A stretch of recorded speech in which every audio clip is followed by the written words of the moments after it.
Hi friends, நம்ம இன்றைக்கி ஈஸியான வேர்க்கடலை சட்னி செய்ய போகிறோம். அதுக்கு ஃபஸ்ட்டு ஒரு கடாய் வச்சு அதில் வேர்க்கடலையை வறுத்து வச்சுருக்கோம். அடுத்து ஒரு சின்ன ஜாரில் ஒரு 4 பல் பூண்டு, கொத்தமல்லி, உப்பு சேர்த்துருக்கோம். ஒரு நெல்லிக்காய் சைஸு புளி சேர்த்துக்கலாம். ஃப்ரெண்ட்ஸ், எல்லோரும் வேர்க்கடலையை பொட்டு உரிச்சிட்டு சேர்ப்பாங்க. ஆனால் பொட்டு உரிச்சிட்டு சேர்த்தா அது டேஸ்ட்டு கிடையாது. நீங்கள் பொட்டோடு சேர்த்து பாருங்கள், முழு சத்தும் உங்களுக்கு கிடைக்கும். அடுத்தது இதில் ஒரு வெங்காயத்தை அடுப்பில் சுட்டு வச்சுருக்கோம். இந்த வெங்காயத்தை இதில் சேர்த்துடலாம். இப்போ வெங்காயத்தை சேர்த்தாச்சு. இப்போ ஒரு 4 வரமிளகாய் சேர்த்துருக்கேன். இதை சேர்த்து இதை அரைச்சி எடுத்துகிட்டு வந்துடலாம். இப்போது ஒரு 4 மிளகு, 4 சீரகம் சேர்த்துக்கலாம். சேர்த்து இதை நல்லா அரைச்சி எடுத்துகிட்டு வந்துடலாம்.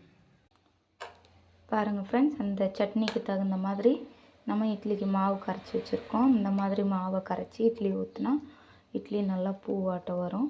இப்போது இட்லி ஊற்றிடலாம். பாருங்கள் ஃப்ரெண்ட்ஸ், சூப்பராக இட்லி ஊற்றி வச்சாச்சு. இப்போது இதை நம்ம மூடி வச்சிடலாம். இது வேகிறதுக்குள்ளே சட்னி அரைச்சி எடுத்துகிட்டு வந்துடலாம்.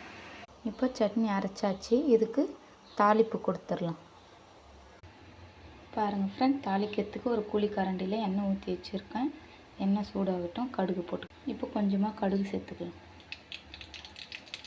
இப்போ இதில் ஒரு 4 கடலைப்பருப்பு, உளுத்தம்பருப்பு சேர்த்துக்கலாம். இப்போ இந்த தாளிப்பை சட்னியில் சேர்த்துடலாம்.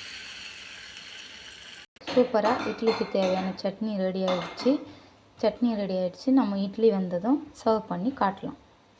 பாருங்கள் ஃப்ரெண்ட்ஸ், சூப்பரான இட்லி ரெடி ஆகிடுச்சு. இட்லிக்கு சட்னியும் ரெடி ஆகிடுச்சு. நீங்களும் ட்ரை பண்ணி பாருங்கள். ட்ரை பண்ணி பார்த்துட்டு லைக் பண்ணுங்கள், ஷேர் பண்ணுங்கள், மறக்காமல் சப்ஸ்கிரைப் பண்ணுங்கள்.